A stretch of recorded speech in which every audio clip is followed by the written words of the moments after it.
Con eso, tengo el honor de presentarles a nuestra invitada de este día, y es un honor presentar a la bióloga Carla Yanet Cantarero. Ella es destacada profesional hondureña con una amplia trayectoria en investigación, docencia y conservación ambiental. Es licenciada en Biología por la Universidad Nacional Autónoma de Honduras, con una maestría en Entomología por la Universidad de Panamá. A lo largo de su carrera ha desempeñado múltiples roles como coordinadora de proyectos, docente universitaria y líder en iniciativas de investigación científica. Actualmente es coordinadora del Laboratorio de Diagnóstico de Dendroctonus, no sé si lo pronuncio bien, el Mariposario Anartia y el Museo de Entomología de la Universidad Nacional Autónoma de Honduras. Además, es catedrática en las áreas de Entomología General y Ecología.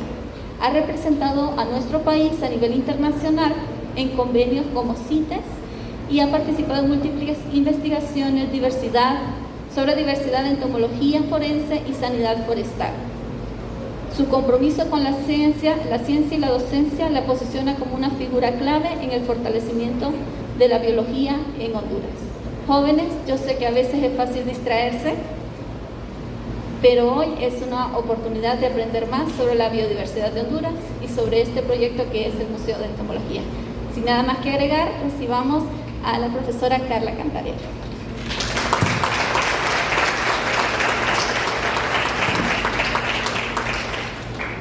Muy buenos días. Gracias por la invitación, ya que para nosotros es un placer que puedan conocer un poco más sobre lo que es el Museo de Entomología, y no solamente el Museo de Entomología, sino la importancia que tienen los insectos, ya que yo trabajo principalmente con todo lo relacionado con insectos, ya sea diversidad, ecología, distribución, comportamiento, toda esta parte etológica. Entonces les voy a hablar un poco sobre qué es el Museo de Entomología, las investigaciones que se hacen en el Museo de Entomología, pero además de las investigaciones, esa parte de extensión y vinculación, porque para nosotros es vital de que la gente conozca un poco qué son los insectos. Muchas veces cuando hablamos de insectos se nos viene a la cabeza la mosca, la cucaracha, y ya los odiamos. Entonces nuestra idea es que no los odien, sino que más bien los miren como esos pequeños insectos que tienen una importancia tanto para el hombre como para el ecosistema. Entonces, el papel fundamental que tiene el Museo de Entomología, además de la investigación, es que a nivel de escuelas, colegios, universidades, conozcan que los insectos pueden causar un daño, sí, y eso no lo podemos evitar, pero también tienen una gran cantidad de beneficios. Desde la parte de que podemos utilizarlos a nivel alimenticio, que no nos gusta, y pensamos, ¿cómo me voy a comer una cucaracha? Pero tal vez la próxima vez podían pensar un poquito más cuando uno ya conoce la cantidad de proteínas que puede tener una cucaracha, que actualmente hasta la leche de la cucaracha se está utilizando para adquirir mayor cantidad de proteínas y músculos. Entonces a veces sentimos esa repulsión y decimos, ay no, una cucaracha no, pero yo que me las he comido, les puedo decir, las cucarachas saben a pura carne asada cuando están totalmente fritas. Y si no nos gustan las cucarachas, podíamos agarrar una larva cualquiera, hasta los huevos de mosca son exquisitos.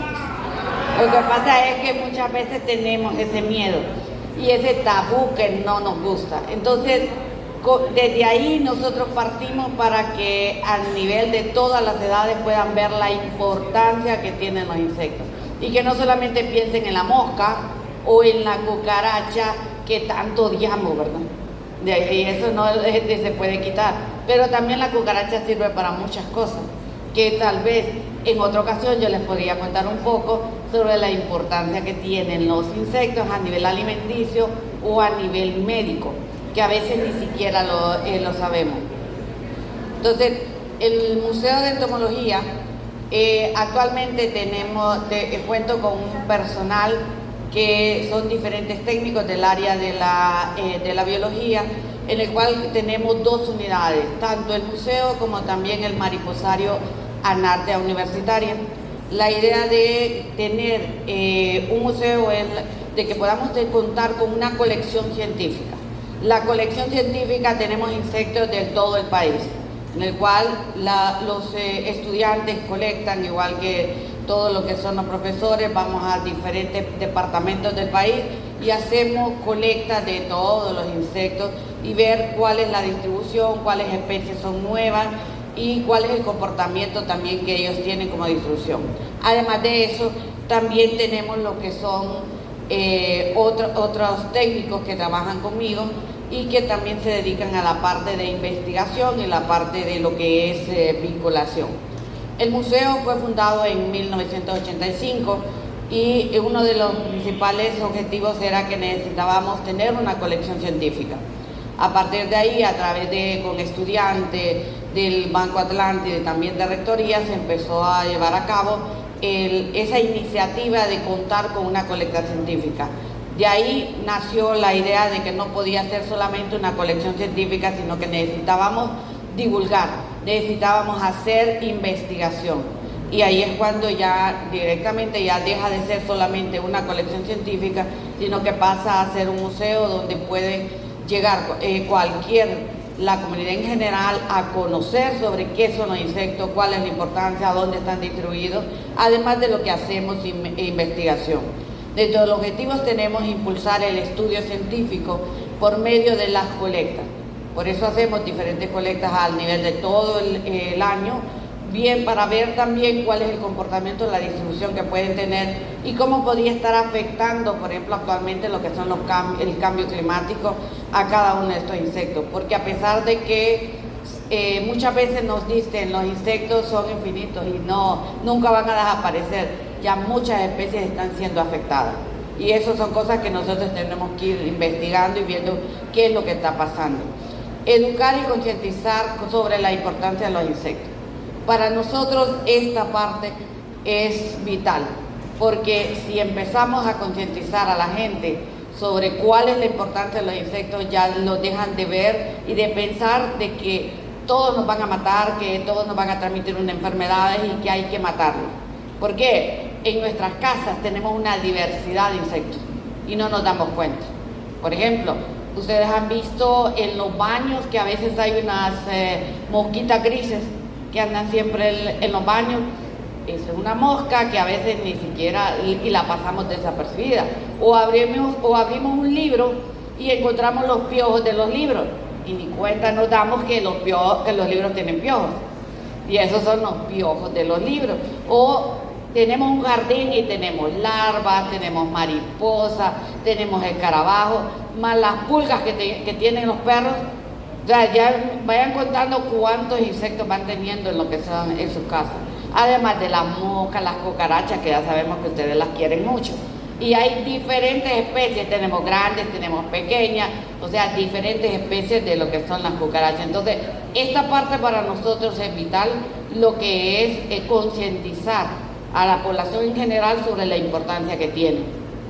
Actualizar la base de datos de la entomofauna que hay en el país, porque eso nos va dando la idea qué áreas debemos de proteger, qué actividades podemos llevar a cabo para ir protegiendo esas poblaciones de insectos que de repente ya están en peligro por el uso de plaguicidas, por la deforestación, por la quema, o a la vez también para saber cuando están acabando un ecosistema. No sé si han escuchado hablar del gorgojo del pino, que del 2016-2017 acabó con una gran cantidad de hectáreas de nuestro pino. Entonces, ese ha sido uno de los quehaceres actualmente en lo que es el Museo de Entomología. Por eso la misión es facilitar a la comunidad nacional e internacional el acceso al conocimiento de la entomofauna. O sea, de que el museo está en contacto con investigadores para que vengan y puedan ver toda la entomofauna que hay en el país, se puedan hacer revisiones de los especímenes para saber si hay una nueva especie o qué es lo que tenemos también en él. Y la visión es llegar a ser una institución nacional que comunique y refleje los aspectos más importantes sobre los insectos. ¿Qué funciones o actividades llevamos a cabo? Como les dije, una de las principales funciones es la extensión.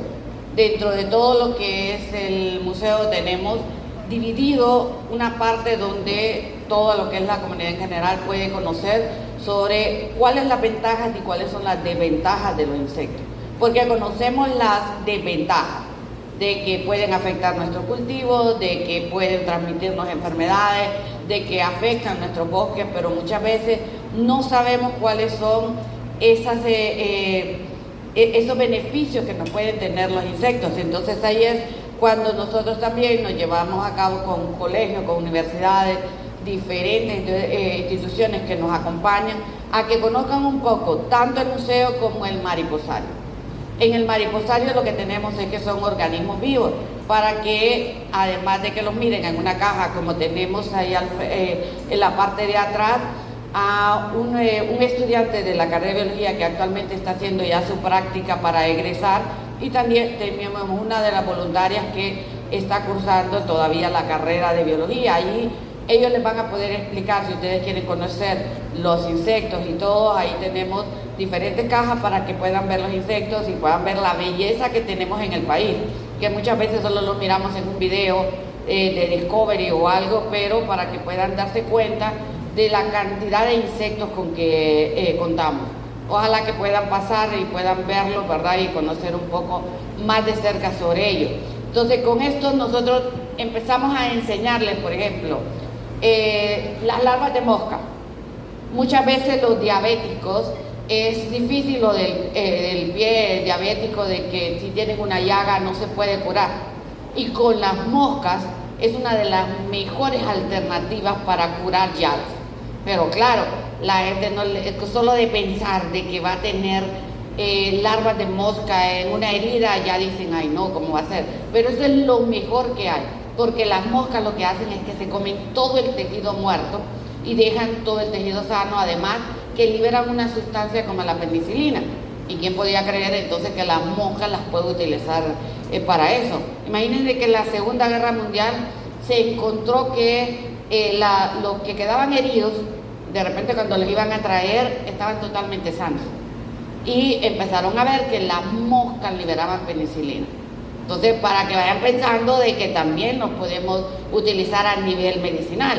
Bueno, en los pueblos hay una, digámoslo mito, porque todavía tenemos que probarlo. Pero hay algunos que dicen que para el dolor de oído se agarra una cucaracha, se exprime y la leche que sale se echa una gotita en el oído y quita el dolor de oído. Para el dolor de muela se agarra un piojo, se envuelve y se pone en la muela. Y eso ayuda a quitar lo que es el dolor. Entonces miren en las cosas que podíamos como ir viendo que los insectos son importantes. Y a nivel alimenticio, tienen aproximadamente entre un 70 a un 88% de proteína.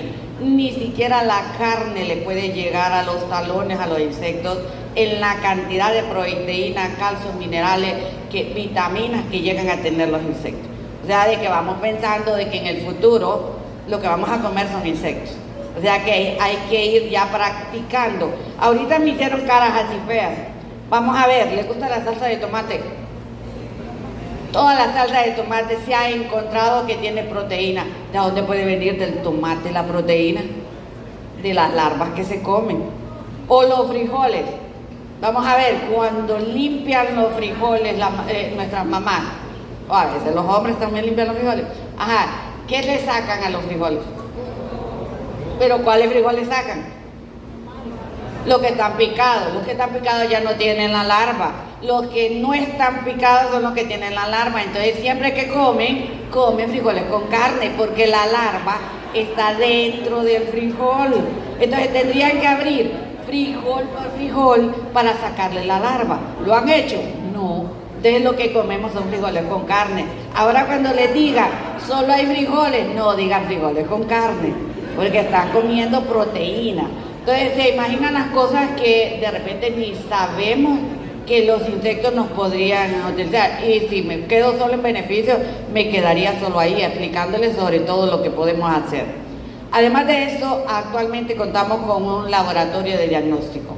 ¿Qué es el laboratorio de diagnóstico? Nos llegan diferentes plagas y dependiendo de las plagas nosotros hacemos la identificación de esos insectos para saber si están causando un daño, estudiar cómo es el comportamiento, cómo es la distribución. Por ejemplo, con lo que es el gorgojo del pino, se hizo un trabajo que más adelante se lo voy a enseñar, del cual se pudo describir las especies de gorgojo que tenemos en el país. Algo que no se había hecho, a pesar de que sabíamos que teníamos el gorgojo del pino, lamentablemente no había alguien que se había dedicado en el país a hacer la descripción de las especies que teníamos para saber qué tenemos y cómo tratarlas. Entonces logramos establecer un laboratorio de diagnóstico y actualmente nos dedicamos a eso. Solo México tenía su primer catálogo y ahora nosotros ya en el país contamos con un catálogo de las diferentes especies de Dendroctonum que tenemos, y eso le ayuda a las instituciones a saber qué manejo pueden hacer.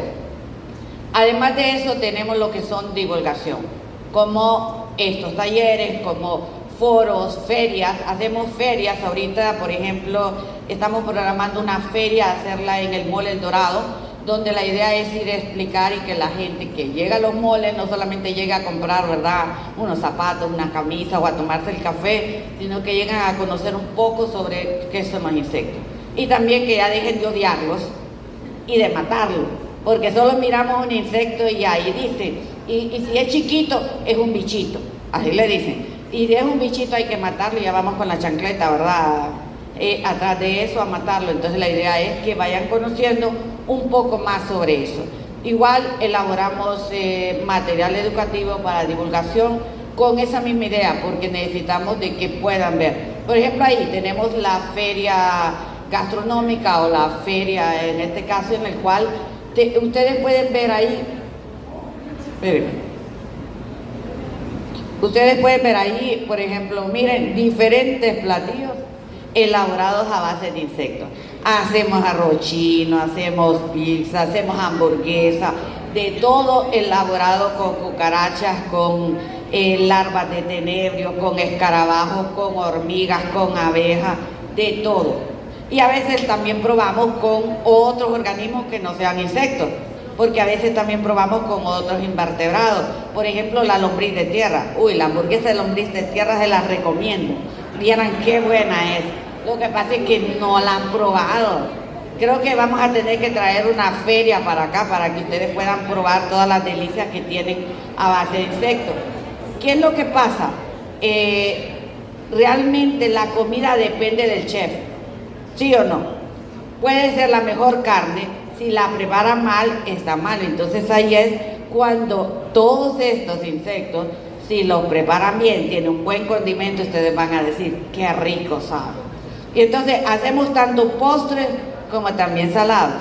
O sea, de que para todos los gustos, para el que no le gustan los salados, también nos vamos con la parte de esto. Ahorita estamos pendientes de que el mall nos diga que sí aceptan lo que son las comidas, pero también vamos a llevar paletitas y todo, porque imagínense una paleta en Estados Unidos con un insecto cuesta $20. Y ustedes me vienen a hacer mala cara y allá pagan $20 por una paleta y aquí le hacen mala cara. No, más bien deberían decir, quiero probarla para saber qué sabe. En México, ustedes van al mercado de México y le dicen, deme una libra de cucaracha, quiero una de chinches, quiero una de huevos de hormiga.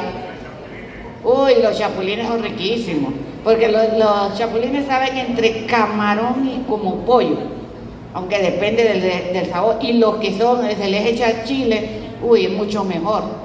Así que la próxima vez les voy a traer.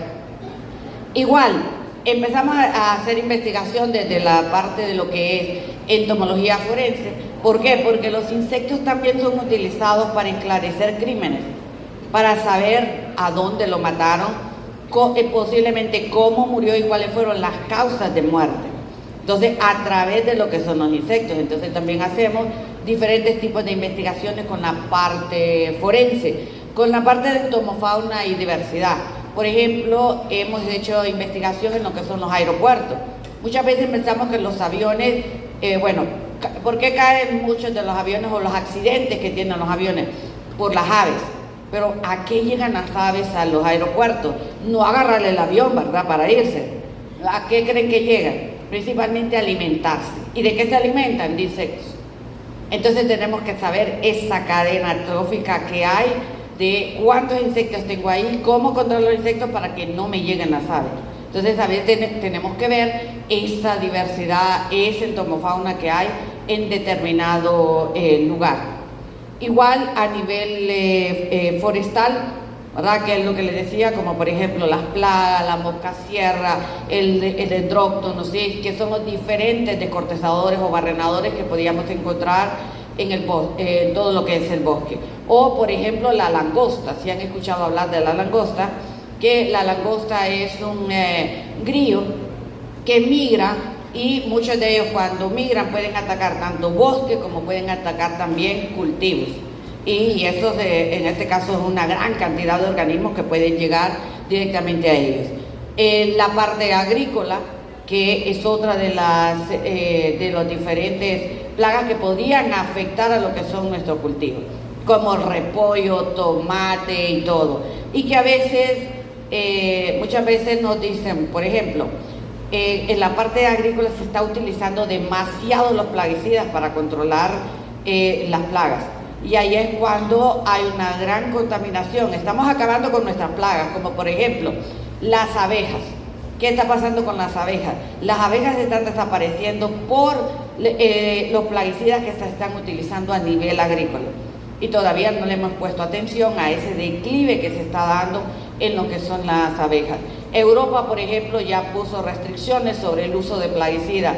En Honduras, para que lo logremos, y estuvimos levantando firmas y todo para que llegara al Congreso. Ni siquiera nos dejaron llegar a la puerta del Congreso, ¿verdad? Cuando ya empezaron a escuchar que podíamos parar plaguicidas, es mucha la parte económica que nunca nos dejarían ni siquiera hacerlo. Entonces prefieren que acaben las abejas, y si se acaban las abejas se acaba la polinización. Entonces ahí sí tal vez se van a empezar a preocupar. Igual la parte ambiental o la parte de aguas. ¿Por qué la parte ambiental? Porque a través de los insectos podemos determinar la salud de un ecosistema. Dependiendo de qué insecto puedo encontrar en un área, yo puedo decir si el ecosistema está afectado o si ese ecosistema acuático, el agua es limpia o el agua es sucia. Solamente por un insecto lo podemos saber. Entonces, miren cuántas cosas podemos, en este caso, investigar. Y eso depende del área de interés que tengamos. Por ejemplo, ese es el catálogo que se acaba de salir sobre la descripción de las diferentes especies de dendróctonos que tenemos en el país, o las diferentes investigaciones que también se han hecho, en el cual, tanto en el aeropuerto como por ejemplo en áreas protegidas, que toda investigación tiene que hacerse primero una colecta, después de la colecta pasa lo bonito y es ir a revisar todo lo que son los organismos. ¿Por qué? De una colecta así como esta, aproximadamente en una redada me pueden caer 10.000 organismos, y después hay que separar esos 10.000 organismos y identificarlos, ponerlos en la base de datos. Entonces es un trabajar. Por eso a veces nos dicen que los que somos entomólogos estamos locos, ya de remate, ¿verdad? Porque tenemos que estar trabajando con organismos pequeños. Imaginen contarle los pelos en el ala de un zancudo. ¿Quién? Solo nosotros, ¿verdad? Estar viendo en este caso si tiene una seta larga, una seta corta, cómo las tiene, cómo en los ojos, y a veces son organismos de 1 milímetro que tenemos que trabajar. Igual, si ustedes pueden ver ahí, tenemos reuniones con diferentes instituciones, porque las instituciones a veces nos buscan para que podamos establecer cartas de colaboración para hacer estas investigaciones, porque realmente este es un trabajo arduo y tenemos que a veces pasar muchas horas en el estéreo. Estar bajo el estéreo es un trabajo bastante difícil y pesado, porque a veces para poder identificar un organismo no se hace en una hora. A veces pasan semanas y tenemos que estar buscando claves. Lo lamentable es que en nuestro país no contamos a veces con claves taxonómicas para todas las especies.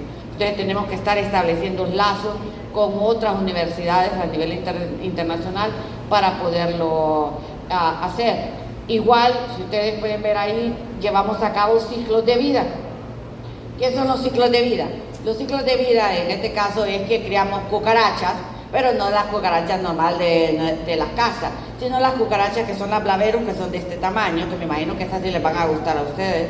Les hubiera traído una para que las pudieran ver, porque son las cucarachas de este tamaño, así, las grandes. Esas son las que nosotros cocinamos, porque las otras en este caso son muy pequeñas, estas son más grandes, y son las que están en bosque, en corteza.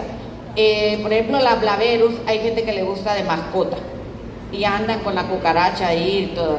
Imagínense que las cucarachas actualmente les ponen diamantes para que la cucaracha le camine por todos lados.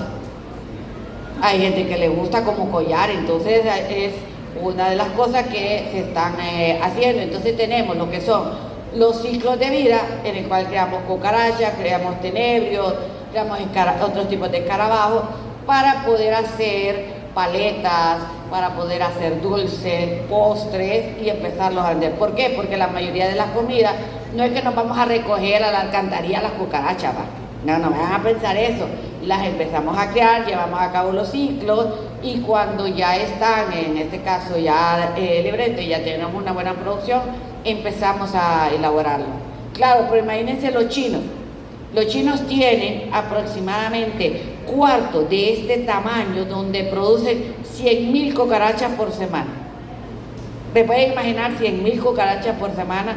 Y eso lo utilizan porque las venden en libras para los restaurantes.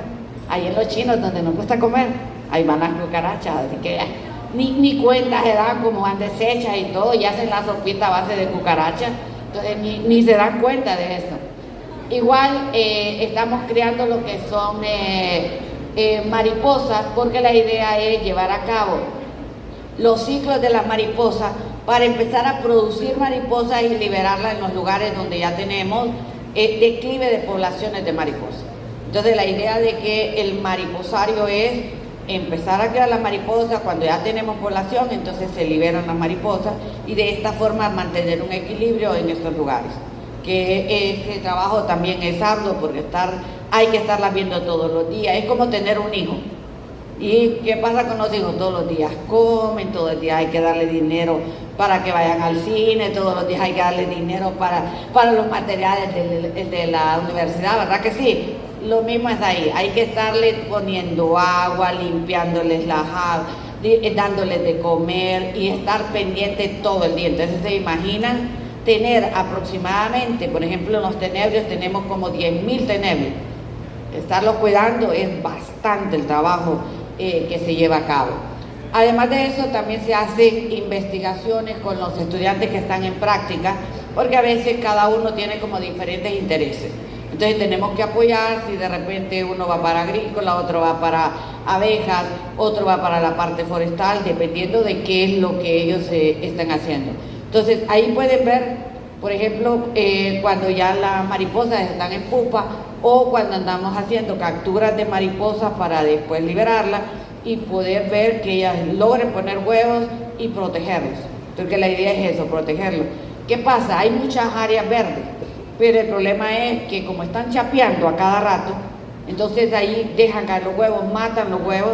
Entonces lo que tenemos que hacer es andar buscando donde la mariposa pone los huevos, ir a traer los huevos y llevarlas al mariposario. Miren la cantidad de larvas que hay ahí. Y estarlas cuidando y después dispersarlas en todo el área para que puedan crecer y que no nos lleguen los pájaros. Porque si no, los pájaros en este caso nos terminan todo lo que son las mariposas. Otra es la divulgación científica. ¿Por qué? Todas las investigaciones tenemos que divulgarlas y tenemos que estar en constante producción de lo que es artículos, y dentro de esos artículos, por ejemplo, ahí pueden ver una de las mariposas que se descubrió en la muralla, y esta mariposa, por ejemplo, fue descubierta en la muralla y se dedicó al hijo de la rectora en ese momento, que lo acabaron, no sé si se acuerdan que mataron al hijo de la rectora de la universidad. Entonces, como lo acaban de matar y en ese momento salió el descubrimiento de esta mariposa, se le quiso dedicar a él por la trágica muerte, ¿verdad?, que había tenido ese joven. Entonces, esa mariposa, por ejemplo, fue dedicado a Iglesia Alejandroy, al hijo de la rectora, más que todo por el accidente que pasó. Y en este momento también, por ejemplo, este está así como calientito, acaba de salir ahorita en la revista, que hay una nueva especie de salivazo que se acaba de describir. Entonces, y este trabajo, por ejemplo, lo acabamos de hacer también con un practicante, ¿verdad?, de la carrera, que se empezó a trabajar con gente de la Universidad de Colombia, de la Universidad de México, y lo bueno es que acaba de salir esta publicación de una nueva especie de un Este es un Nomoptera como familia de la cigarra, para que sepan de qué organismo en este caso estamos hablando. Igual, por ejemplo, fíjense el trabajo que, por ejemplo, hacemos solamente en una colecta. Para poder llevar una colecta, por ejemplo, nosotros llegamos en lo que es el escarabajo, tenemos que ir al campo y empezar a lo que es descortezar el árbol. Y descortezar el árbol es que tenemos que andar con hachas, punzones, machetes, de todo para descortezar el árbol, sacar los escarabajos, y después de que se sacan los escarabajos se llevan al laboratorio. Una vez de que se llevan al laboratorio, entonces se empieza a hacer la identificación del organismo y se lleva a familia. O sea, de que tengo que llevar toda la parte taxonómica. Después de eso se hace la extracción de la genitalia. ¿Por qué? Porque hay muchas especies, y más de las que son de 1 a 2 milímetros, que no se puede hacer la identificación de la especie fácilmente, sino que tengo que traerle la genitalia, que es el órgano reproductor de los insectos, y de acuerdo a ese órgano reproductor entonces podemos determinar qué especie es. Entonces se imaginan un organismo de 3 milímetros y todavía le tengo que ver la edad, es como el pene de los insectos. O sea, estarle sacando y viendo, lo tiene grande, lo tiene chiquito, como lo tiene torcido, no lo tiene recto, qué forma tiene cada uno de esos. Entonces, también es un trabajo difícil, ¿verdad? Igual, lo mismo después tener que llevar a cabo, también podemos llevar a cabo lo que son los ciclos de vida, porque a veces hay organismos que es más difícil identificarlo en lo que es en la etapa inmadura. Entonces lo que hacemos es llevar a cabo el ciclo de vida hasta que se obtiene el adulto, y de esa forma entonces podemos llevar a cabo la identificación. ¿Por qué? Porque hay organismos de que ni siquiera se tienen claves en ningún lado. Ahí sí. Y miren, por ejemplo, esto es una genitalia. Esa es la genitalia de Dendroctonus. Entonces, para que miren en este caso, y es de un organismo de 3 milímetros. Entonces, eso es lo que tenemos que sacarle del abdomen, y después empezar a ver la forma que tiene cada uno de ellos. Además de eso, empezar a ver cómo es la distribución de la especie, en qué lugares está distribuido, cómo se asocia con lo que es la temperatura de cada uno de ellos. Después, igual, empezar a ver cómo va cambiando la forma. Y para eso necesitamos la parte estadística. Entonces también tenemos que trabajar con los estadistas para saber qué tipo de, en este caso, análisis morfométrico podríamos hacer para ver cómo va variando la forma, porque no solamente por la forma de ver que esta es recta y esta es curvada yo puedo hacer la diferenciación. ¿Por qué? Por ejemplo, en el caso de Dendroctonus podemos demostrar que a través de todos los departamentos la genitalia, o sea, esto de acá va cambiando. Y eso quiere decir que las temperaturas, la altura, la vegetación del lugar hace que el organismo en unos lugares sea más grande y en otros lugares sea más pequeño. Además, tenemos que ver la parte genética, y es la parte molecular, porque hay organismos que solamente la podemos identificar a través de esa parte molecular. Y después de eso, elaborar lo que son las bases de datos. Por ejemplo, actualmente trabajamos con ICF en lo que es una base de datos a nivel nacional, donde ellos ya identificamos una especie de Dendroctonus y la vamos metiendo en la base, y eso les va arrojando datos a ellos para que puedan decir, hay que aplicar una medida en Olancho, hay que aplicar una medida en Occidente. Entonces les va generando datos a ellos para saber qué medidas o qué controles se pueden llevar a cabo. Ese es el, no sé si le puede dar ahí clic, solamente para que miren el catálogo.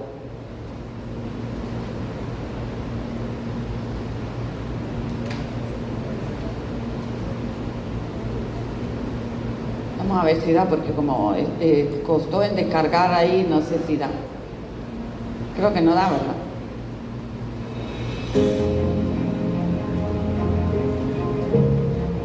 Tiene que ser.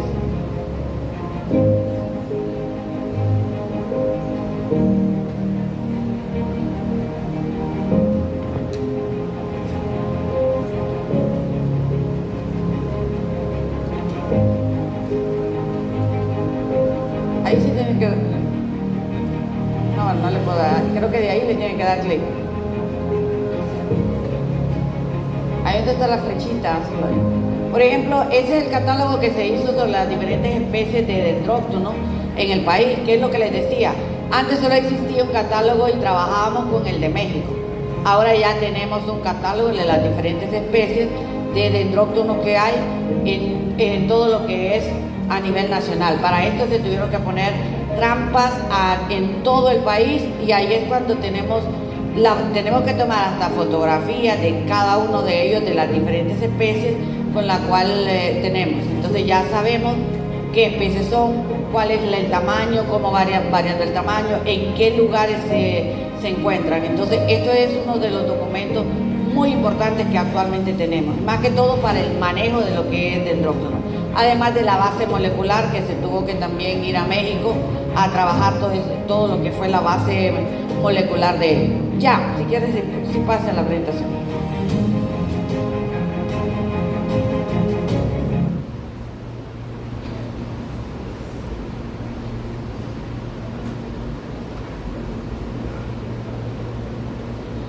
Entonces, actualmente estamos trabajando en lo que es la identificación y diversidad de las especies de interés forestal. O sea, de que no podemos detenernos porque de repente no hay ahorita ataques de dendróctonos, tenemos que seguir haciendo lo que es investigación, seguir con lo que son los monitoreos. Los monitoreos es que hay trampas distribuidas a nivel nacional y dependiendo de eso se recogen las trampas y nos están llegando al laboratorio de diagnóstico para que nosotros estemos monitoreando cómo va la plaga. Igual se hacen análisis de suelo. ¿Por qué? Porque el pH del suelo puede influir en la vegetación y al influir en la vegetación puede influir en lo que son los insectos. Entonces también tenemos que hacerlo. Igual la diversidad de los diferentes controladores que pueden haber, la distribución y diversidad de todo lo que son las especies, los análisis de conectividad. ¿Por qué? Las especies que están en Olancho son las mismas que están en El Paraíso, son las mismas que están en este caso en Francisco Morazán.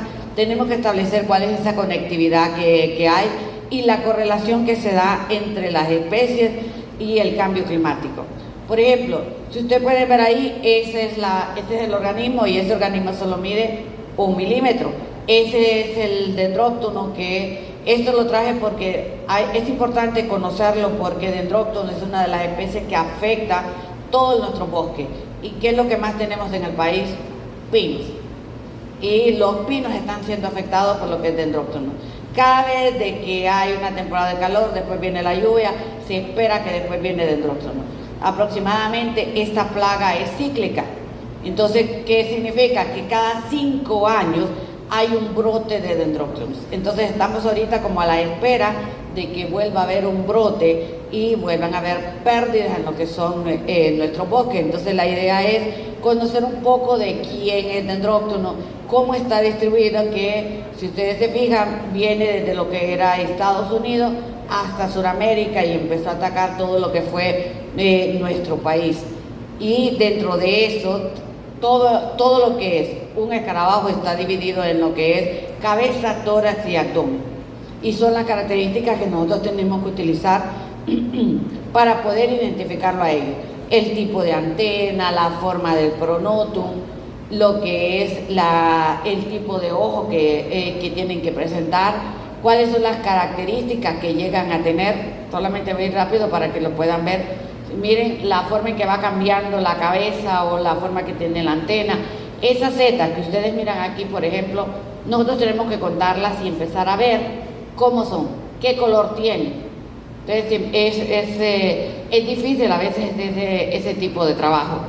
Igual si tienen en este caso órganos sensoriales o no tienen órganos sensoriales, y la antena si es redonda, si es ovalada, si es plana o qué. Entonces toda esa parte es lo de escarabajos. Solamente era para que miraran un poco sobre el trabajo que llevamos a cabo y cómo llevamos a cabo la identificación de una especie, porque no es tan fácil. Entonces, para que cuando miren un insecto no solamente lo miren por lo feo que es, sino las características que tiene y cómo esas características nos pueden ayudar a identificar qué organismo es. por la forma del ala, por las setas que tienen el ala, las líneas que tienen el ala. Todo eso son cosas que nos ayudan a poder identificar a cada uno de ellos. Estas son las 4 especies que tenemos de dendróctonos en el país, que son las especies de dendróctonos frontales, dendróctonos mesoamericanos, Parallelocolis y Valens. Son las 4 especies que hay descritas en el país. Ahí pueden ver las diferentes formas de antenas que tienen cada uno de lo que fueron las especies, y de eso no existía, sino que nosotros tuvimos que estar también pudiendo tomar fotografías, dibujarlas y ver cómo va variando lo que es el pronoto. Eso es directamente la forma. ¿Y cuál fue la importancia de esto? Que teníamos en ese cuadro, por ejemplo, según esto, tenemos lo que es las especies dadas por la guía de identificación, que es la más utilizada, la de México. Y estas fueron las medidas que obtuvimos nosotros. Y más bien ellos se asustaron cuando, por ejemplo, un dendróctono frontalis para ellos solamente llegaba hasta 3.2 y el dendróctono frontalis de nosotros llega hasta 5.63. Entonces miren la diferencia en tamaño y la importancia de estudiar una especie a nivel de cada país, porque para ellos en su país y en su región les llegaba mucho más pequeño. En cambio a nosotros ya ha evolucionado y ya tenemos organismos más grandes. Entonces es un trabajo que es muy importante, porque ya pudimos ver cómo van cambiando las medidas dependiendo de cada país y de cada lugar. Y esto lo miramos también a nivel de todos los departamentos, que también tuvimos que hacer esa parte estadística. No sé si podemos ver, este es para que miren un poco sobre cómo es el museo, lo que tiene el museo. No sé si da tiempo, porque son 15 minutos, para que miren un poco sobre qué es el museo. La Escuela de Biología, junto con el Centro de Innovación en Tecnologías de Información y Comunicación para Ciencias Biológicas, presentan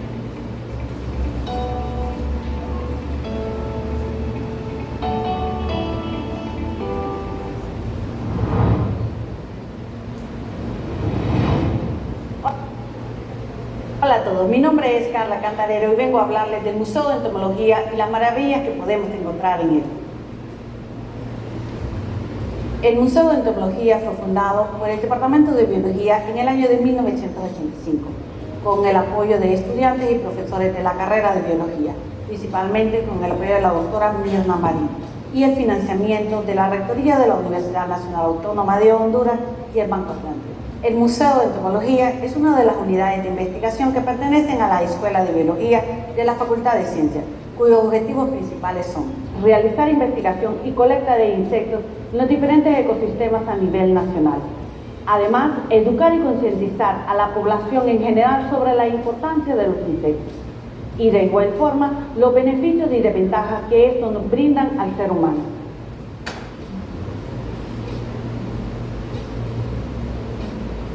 En el Museo de Entomología podrás encontrar una gran variedad de insectos de diferentes formas, tamaños y colores, y se darán cuenta de un fascinante mundo que tal vez nunca han visto.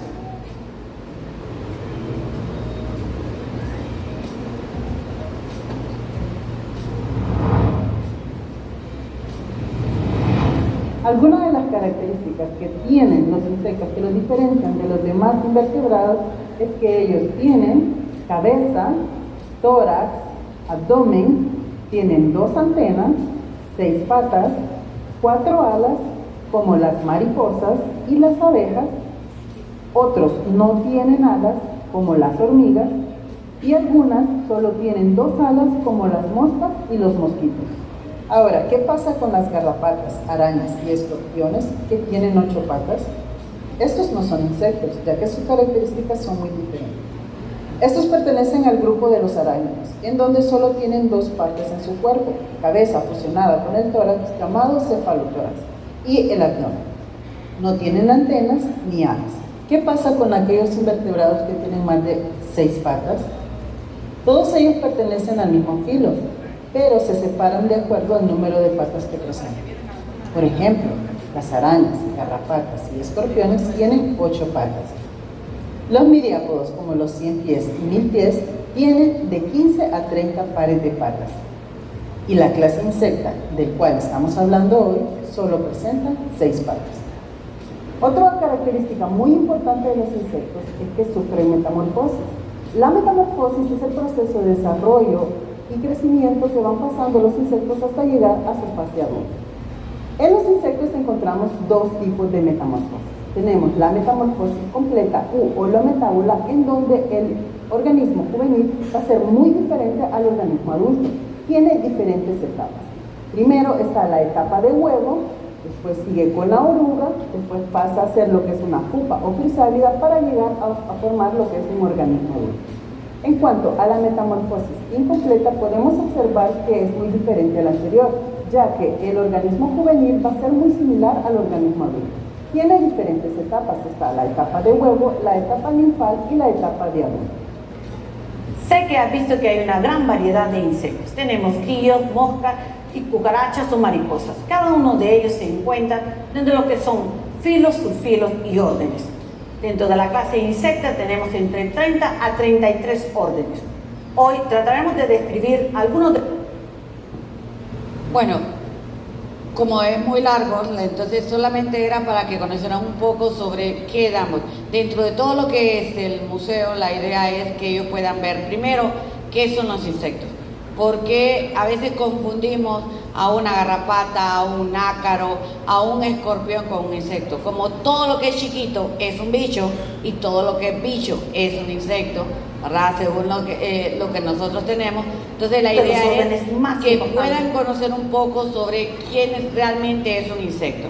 Después de eso podemos ver cuáles son los daños que pueden causar.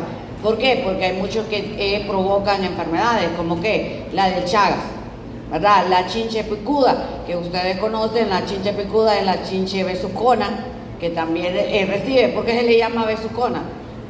¿Alguno sabe? Bueno, se le llama besucona porque deja un morete como el que deja a veces el novio o la novia.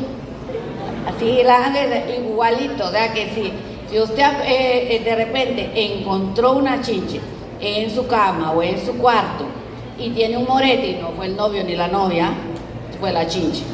Así, porque ella lo que deja es un morete con un puntito que es donde ella se alimenta.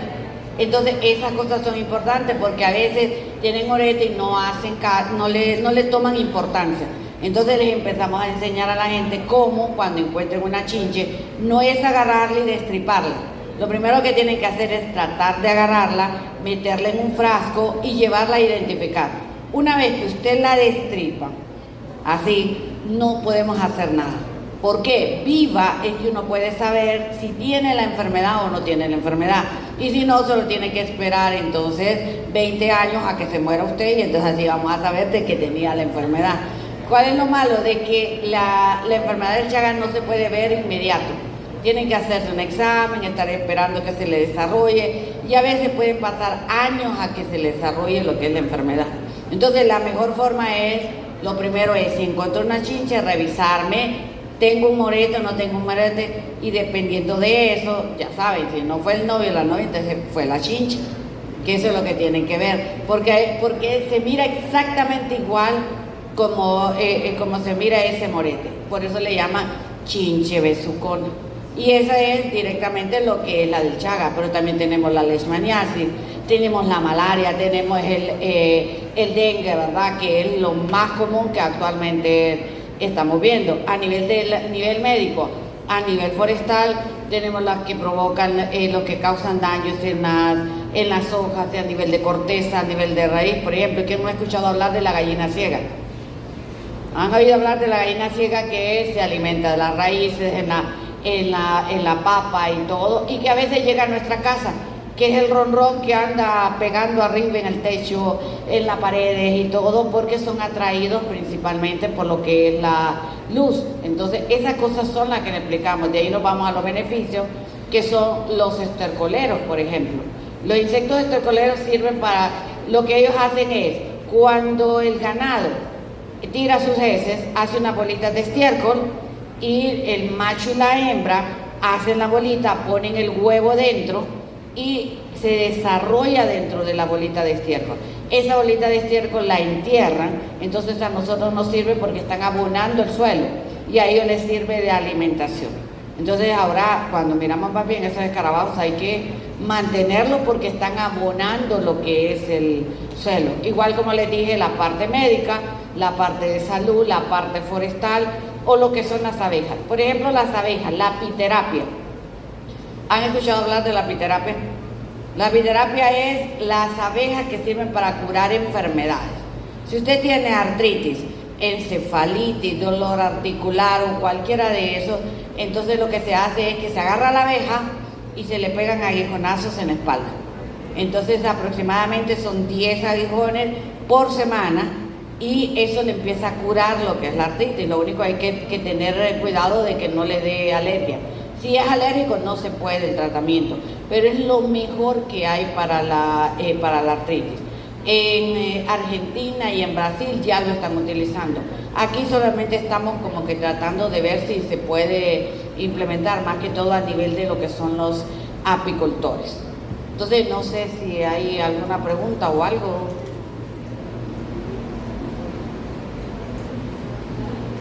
¿Hay alguna consulta o algo que quieran saber de los insectos? No. Porque yo creo que es